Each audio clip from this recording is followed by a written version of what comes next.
Hello दोस्तों, स्वागत है आपका इस नए वीडियो के नए एपिसोड में। तो आज का जो मुद्दा है मेरा जेपीएससी पेपर 1 और पेपर 2 जो होता है प्री में।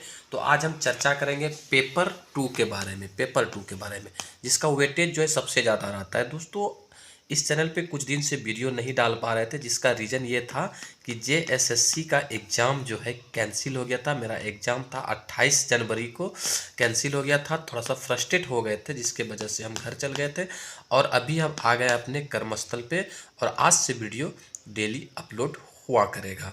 तो आइए हम वीडियो को स्टार्ट करते हैं।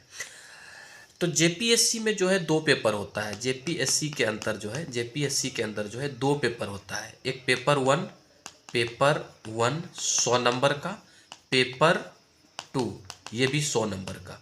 ये 100 नंबर ये पेपर 1 जो होता है ये जीएस पेपर होता है। इसमें पूरा ऑल ओवर इंडिया का जीके रहता है, प्लस 10 नंबर इसमें भी झारखंड रहता है। 90 ही रहता है जीके और 10 नंबर झारखंड। और ये पेपर 2 जो है 100 नंबर का, इसके अंदर जो है प्योर झारखंडी वाला आइटम रहता है इसके अंदर। तो 10 यहाँ से और 100 यहाँ से, तो 110 नंबर झारखंड से ही रहता है और 90 नंबर जीएस से। तो अगर हम इसका कंक्लूजन निकालें तो वेटेज किसका है ज़्यादा, तो झारखंड का ज़्यादा वेटेज है इसमें। वेटेज झारखंड का, तो हमको झारखंड को अच्छी तरह से पढ़ना है। तो आज हम जो डिस्कस करने वाले हैं इसमें पेपर 2 के बारे में डिस्कस करेंगे कि पेपर 2 में क्या क्या पूछता है, कहाँ से क्या पूछा जाता है, उसके बारे में डिस्कस करेंगे। तो आप अगर चैनल पे आ गए तो पूरी वीडियो को अंत तक देखिएगा, मैं आपसे यही उम्मीद करता हूँ। मेरे पास देखिए डिजिटल बोर्ड नहीं, फिर भी एक कोशिश करते हैं आप लोगों तक एक संदेश पहुँचाने का, तो थोड़ा सा सपोर्ट कीजिएगा। तो आइए हम वीडियो को शुरू करते हैं। पेपर 2 के अंदर जो हमको सबसे पहले पढ़ना है शासन व्यवस्था। क्या पढ़ना है? शासन व्यवस्था। इससे शासन व्यवस्था से जो है 8 नंबर का क्वेश्चन पूछा जाता है। शासन व्यवस्था से जो है 8 नंबर का क्वेश्चन पूछा जाता है। इस शासन व्यवस्था में हमको किस किस का शासन व्यवस्था पढ़ना है उसके बारे में आइए डिटेल में जानकारी लेते हैं। इसमें है मुंडा शासन व्यवस्था। क्या? मुंडा शासन व्यवस्था पढ़ना है। फिर पढ़ना है आपका नागवंशी शासन व्यवस्था। फिर पढ़ना है आपका पढ़ा पंचायत शासन व्यवस्था अपने से जोड़ लीजिएगा, कितना हम बोलेंगे, वीडियो बहुत बड़ा हो जाएगा, आप लोग देखिएगा नहीं पूरा वीडियो अगर बड़ा हो जाएगा तो, इसलिए शॉर्ट में थोड़ा सा बोलते जा रहे हैं जल्दीबाजी में, ज़्यादा कंटेंट के साथ। उसके बाद पढ़ना है आपको मांझी परगना शासन व्यवस्था पढ़ना है। क्या? मांझी परगना शासन व्यवस्था पढ़ना है। फिर मुंडा मानकी पढ़ना है। ढोलको सोहरो पढ़ना है। और फिर आपका जातीय पंचायत शासन व्यवस्था पढ़ना है। जातीय पंचायत शासन व्यवस्था पढ़ना। ये हो गया शासन व्यवस्था। शासन व्यवस्था से जो है कुल आपका 8 नंबर का क्वेश्चन पूछा जाता है। सॉरी। उसके बाद पढ़ना है आपको झारखंड के सदान पढ़ना है। फिर एक झारखंड की आदिवासी पढ़ना है। स्वतंत्रता सेनानी पढ़ना है। स्वतंत्रता सेनानी के बारे में पढ़ना है। झारखंड के विभूति के बारे में पढ़ना है। और झारखंड आंदोलन एवं राज्य गठन इसके बारे में पढ़ना है। इस टॉपिक से जो है कुल आपका 7 नंबर का क्वेश्चन पूछा जाता है। अगर नेक्स्ट बात करें हम, तो नेक्स्ट अगर पढ़ना है आपको झारखंड की सामाजिक स्थिति। क्या पढ़ना है? सामाजिक स्थिति। झारखंड की सामाजिक स्थिति के बारे में पढ़ना है। उसके बाद झारखंड की सांस्कृतिक के बारे में पढ़ना है। फिर आपको झारखंड की जो यहाँ की राजनीतिक है, ये राजनीतिक पढ़ना है यहाँ पे। फिर झारखंड की आर्थिक स्थिति पढ़ना है। आर्थिक स्थिति ये सारा स्पेशली झारखंड के लिए है। फिर झारखंड की धार्मिक विशिष्टता पढ़ना है। एवं पहचान। अगर इस 4 टॉपिक से, 4 से 5 टॉपिक से अगर बात करें तो यहाँ से भी आपका 5 नंबर का क्वेश्चन बनेगा। सामाजिक स्थिति, सांस्कृतिक स्थिति, राजनीतिक स्थिति, आर्थिक स्थिति और धार्मिक विशेषता एवं उसकी पहचान के बारे में पढ़ना है। यहाँ से आपका 5 नंबर का क्वेश्चन बनेगा। थोड़ी सी तबीयत खराब है, इसके लिए सॉरी। उसके बाद अगर नेक्स्ट बात करें हम, तो झारखंड का लोक साहित्य पढ़ना है। क्या पढ़ना है? लोक साहित्य पढ़ना है। इसमें मैक्सिमम आप जो सीजीएल का तैयारी किए होंगे, इसमें मैक्सिमम टॉपिक वहाँ से आपका मैच करेगा। इस बार आपको बड़ी ही आसानी लगेगा तैयारी करने में। देखिए, झारखंड का लोक साहित्य पढ़ना है, पारंपरिक कला पढ़ना है और लोक नृत्य। लोक साहित्य पढ़ना है, लोक नृत्य पढ़ना है, इसके साथ पारंपरिक कला जो कि पुरानी रीति रिवाज है उसके बारे में पढ़ना है।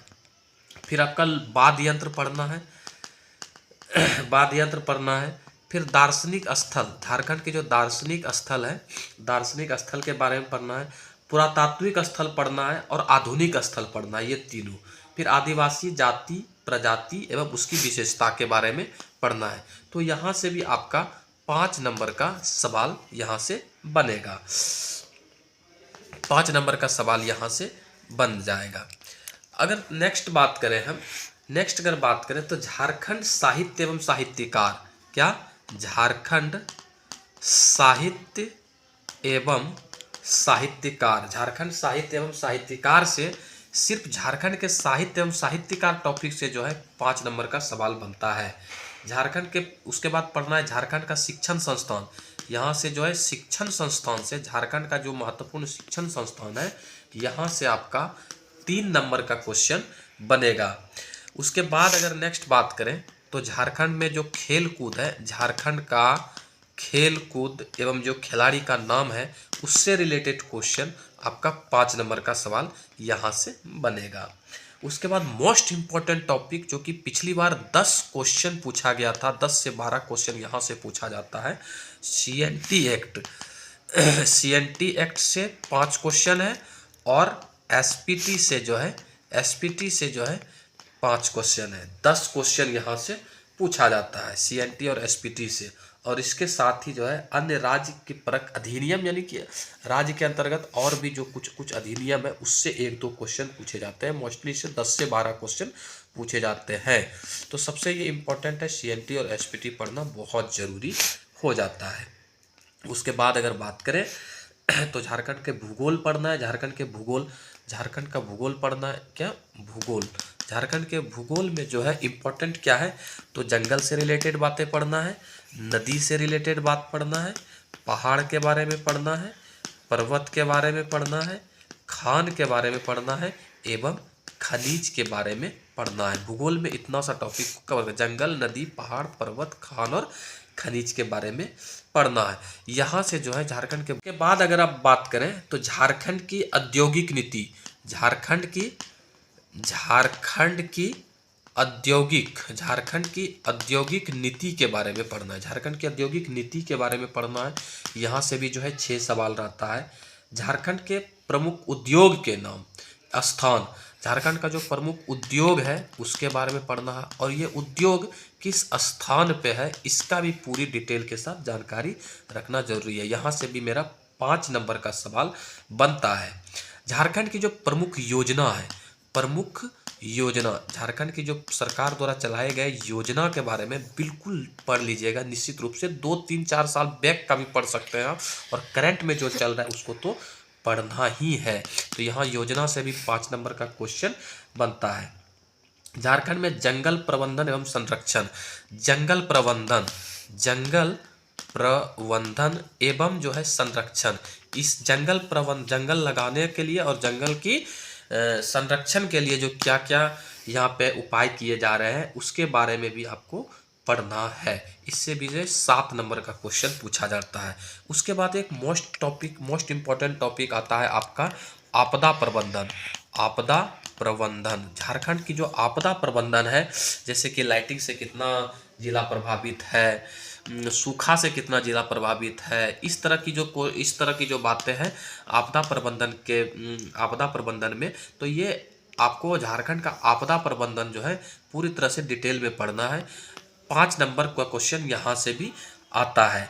पुनः आपका लास्ट में जो मेंशन किया हुआ है झारखंड करंट, झारखंड जो वर्तमान में क्या चल रहा है करंट में, उसको पढ़ना भी बहुत जरूरी है, जिससे कि 7 से 8 क्वेश्चन आपका झारखंड के करंट से पूछा जाता है। जेपीएससी प्री में जो है ये पेपर 2 का सिलेबस पूरी तरह से खत्म होता है। अगर ये आपको थोड़ा सा भी अच्छा लगा हो तो आप चैनल को सब्सक्राइब करके लाइक कर सकते हैं, क्योंकि कल से जो है हम मुंडा शासन व्यवस्था से जो है एक एक टॉपिक को पूरी तरह से कवर करेंगे। और कल जो मेरा वीडियो आएगा ये आएगा मुंडा शासन व्यवस्था के ऊपर, जो मोस्ट इम्पॉर्टेंट टॉपिक बनने वाला होगा उसको मैं पूरी तरह से कराऊंगा। तो थैंक यू सो मच। यहाँ तक अगर वीडियो देखें तो आपका बहुत बहुत धन्यवाद। उम्मीद करते हैं आप चैनल को सब्सक्राइब करेंगे और वीडियो को लाइक करेंगे और हमसे आप जुड़े रहेंगे।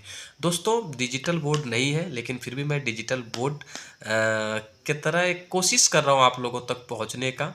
जो ज़्यादा पैसा जिसके पास है वो तो इधर उधर पढ़ रहे हैं, जिसके पास नहीं है तो वो कहाँ पढ़ेंगे। तो हम जैसे लोगों से जुड़ेंगे। तो इस तरह से हम एक छोटी सी कोशिश है मेरा। अगर आप इसमें कुछ मदद करना चाहते हैं तो मैं अपना स्कैनर लगा दिया हूँ। आप 10 रुपया से लेकर 20 रुपया 5 रुपया जो आपका इच्छा हो आप इसमें डाल सकते हैं, ताकि मैं भी एक डिजिटल बोर्ड खरीदूं और आप लोगों को फ्री में, मैं कभी भी कोर्स नहीं बेचूंगा, मैं फ्री ऑफ कॉस्ट सेवा करूंगा। और अगर आप अच्छे तरह से हमको मदद करते हैं, पूरी तरह से मदद करते हैं, तो कुछ बच्चे को मैं ऑफलाइन भी दूंगा कोचिंग, और आप लोग को इसका प्रूफ्ड भी दूंगा कि मैं फ्री में पढ़ा रहा हूँ। छोटे बच्चों को बुक भी देने के लिए मैं चाह रहा हूँ, लेकिन मेरे पास उतनी संसाधन नहीं है जिसके लिए मैं दे नहीं पा रहा हूँ। तो स्कैनर है, आप लोग कुछ भी दे सकते हैं अपने मन मुताबिक, कोई बाउंडेशन नहीं। Thank you so much. मैं उम्मीद करता हूँ आप लोग मेरी बात से सहमत होंगे। Thank you so